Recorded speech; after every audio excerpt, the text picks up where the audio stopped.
Welcome, my loves. This is the story behind the story. We are now in 2022.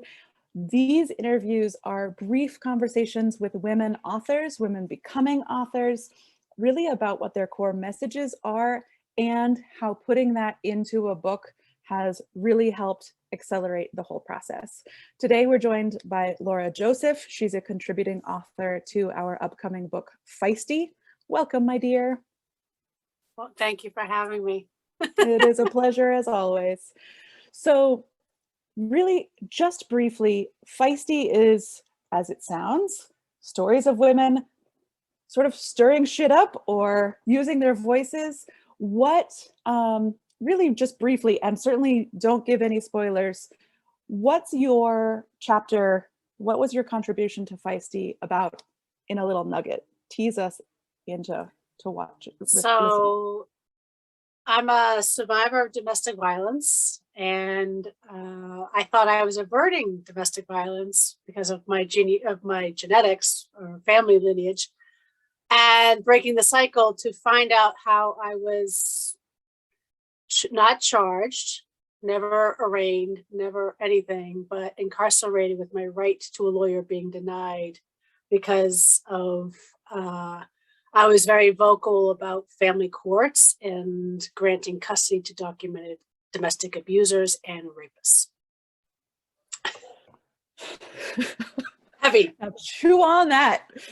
We start with a bang. Yes, we do. So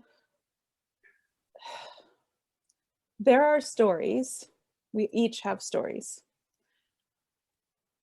And so many of our stories go unrecognized, either by ourselves and or silenced by others.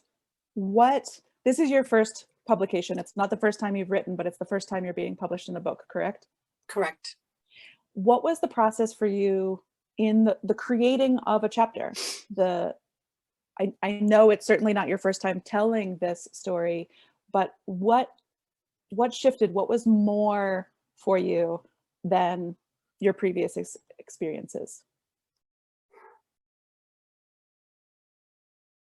Well, the title of FEISTY alone has been my life's work, it seems, even as a child, from rescuing animals and everything else. It's just been my life, whatever, you know. This is the first time I'm telling this particular story. I've said what has happened in the United States in the past 4 or 5 years if I would have told it before, people wouldn't have believed me. But in light of what has happened, people aren't like, well, that can't happen. That doesn't happen to victims. That doesn't happen to women. That's just not possible. So I was nervous. I mean, I've been trying to get a book done and published for 10 years now. So this is like the last one I've written and the first one published. And the second one is slated to be out sometime this spring, which talks more about how to heal the broken me. And so the writing process for this was actually very challenging. And I think I didn't realize how much that there's a difference between what we heal and what we bypass. And I think sometimes we confuse healing with bypassing and vice versa.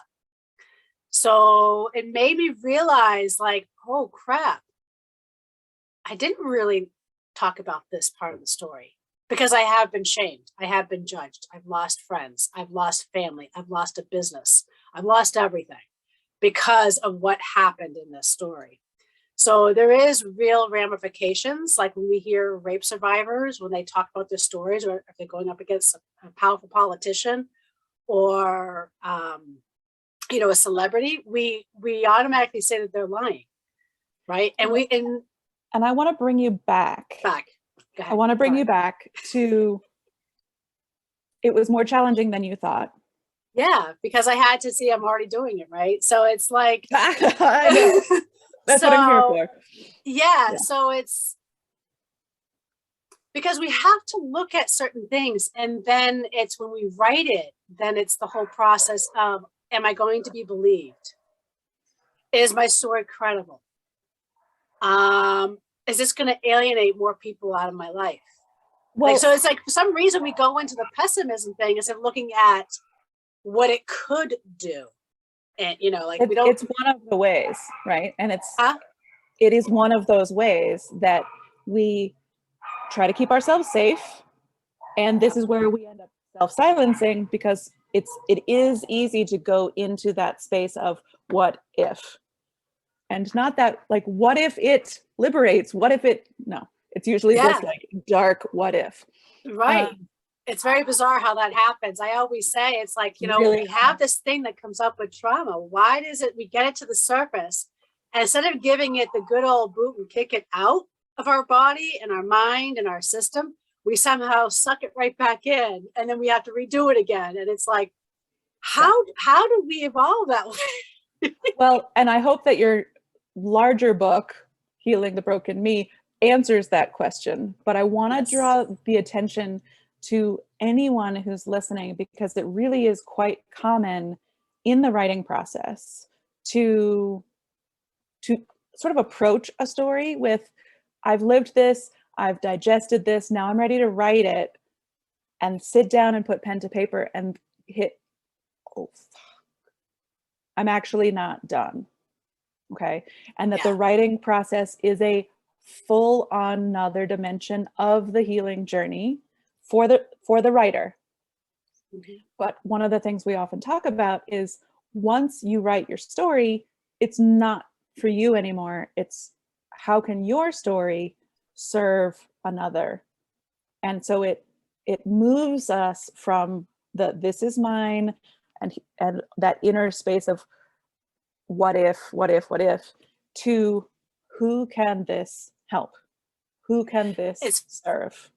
It's funny because I didn't know at the time writing it and then concising it, because like what I just said and what I experienced, to concise that into less than 3,000 words is a mouthful in itself. But what I found after I wrote it and the edits were done and everything else, next thing I know, I'm seeing in social media, people talking about similar situations. And I said, I'm finally writing my story, and here's the title of the book, and it's coming.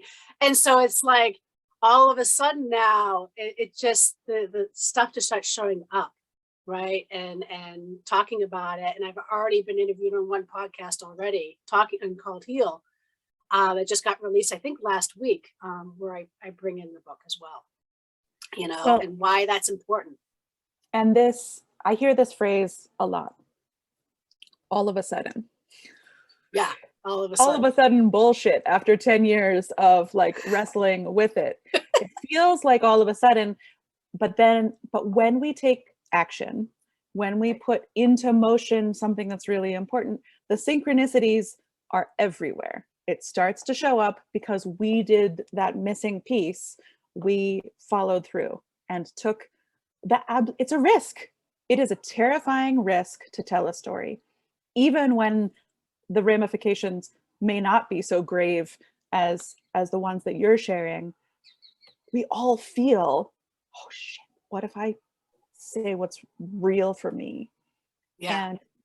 And to show up in the face of that fear and do it anyway unlocks something. The people that need you, or the people that you need to be supported with and by, begin to show up. The connections begin to show up. And so that's a really powerful moment. I think it's, like I did a recording yesterday talking about the burning times of witches and all these other things, and how this impacts like our belief system today. And I think by sharing like the story that I have, it is so gigantic. But the thing is, what happened to me happens to 58,000 children every year in the United States. And it's linked to every mass shooting. It's linked to how people are reacting in the pandemic. It's relative to chronic illness and disease and cancer. And so it's like, I'm all about how do we address the root instead of it's huge, patches. But it's universal, right? And that's right.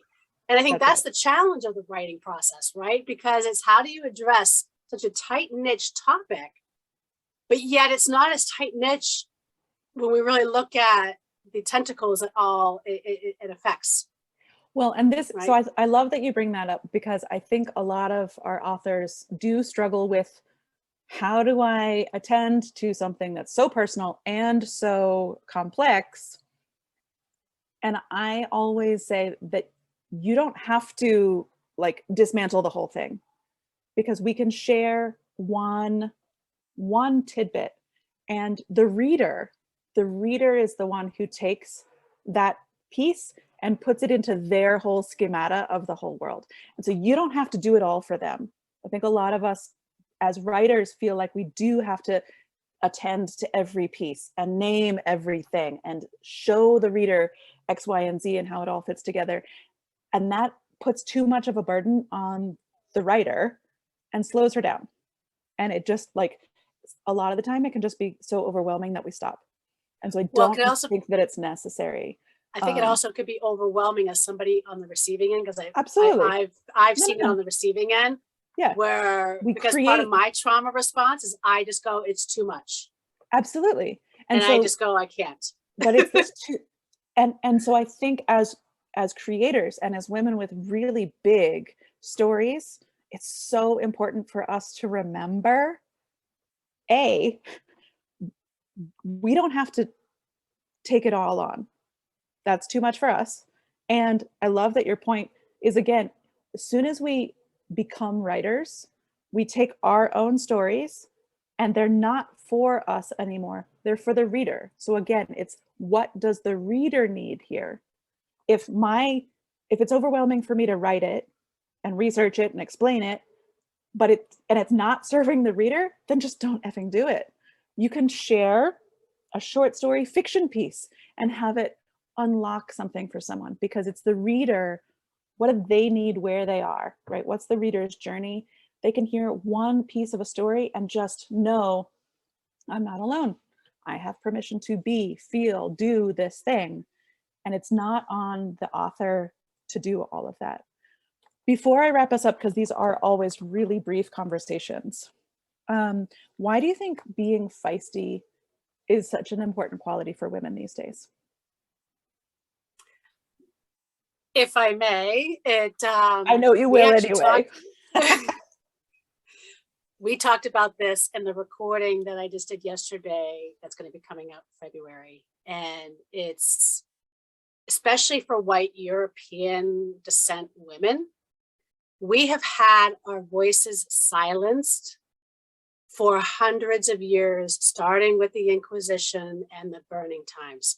That has actually been bred into our DNA, where we can't even support each other. We don't know what community looks like. We don't even know how to support ourselves. And we are very bred into this. So to be feisty is to go against everything that women, especially, regardless of race, but women in general, have been conditioned to not be for hundreds of years. We have been conditioned to follow a certain ideology and a certain premise. And to be feisty, means that you're a bitch. We hear these things, well right? behaved, right? No longer the ideal woman. Yeah. You're not controllable. You're the one that actually this is probably why it was terrifying for me. And we chatted about it a little bit yesterday, where it's like, when you're feisty and you're telling these very important stories, it really goes against the grain of the narrative of what women should be like, right? And, that's the Joan of Arc. That's the, all these things, but we don't have to burn anymore. We don't have to burn anymore. We can have the voice and take our power back. And I think that's the important part of feisty, is that we don't have to have the consequences. This is about reclaiming the reclamation of power. And that's what this book is about, right? That there is sort of an undercurrent story that of how women should be. No one's ever said point blank to me, like, sit down and be pretty. But the message has been laid a million times in a million different ways. And it does go generational after generation. Right. It is almost a genetic inheritance. And so this idea that what the world really needs is for women to step out of that story. And so your chapter, Yes, as well because as the other women who've written for FEISTY, are really there. We're each contributing our own, sort of offering up our own, look, this is how I didn't play the game anymore, and so can you, right? and not only that, but when we can do that, remember before the burning times, especially like, and I'm talking like European because it's my descent. So they were matriarchal societies until they were burned at the stake. They were women in power. They were women alongside their men and in battles and everything else. And if we look at like modern war and what's happening in politics, we need more women. We need more feisty women in leadership positions. And it's until we recognize some of the things that are holding us back collectively, together and individually, we can't get there. So we have to like clear this stuff out so we can get there. You know, so we can have that first female actual president in the United States, you know, and other things. And a billion other feisty women who are just going to say like, no more of this and let's do more of that. That's it. Absolutely. Like it's on the big scale and the micro. I want to thank you so much for taking the time, not only thank you so much to join us here in this conversation, but the work that it took internally to write your chapter and share your story. It is epic. It is changing the landscape of the culture, as well as I do believe that it does something personally on that genetic level. When we're able to face the fear and write our own stories, we're changing that microcosm and the macro as well. So thank you so much for your time. It's great to share this. Thank you so much. Thank you.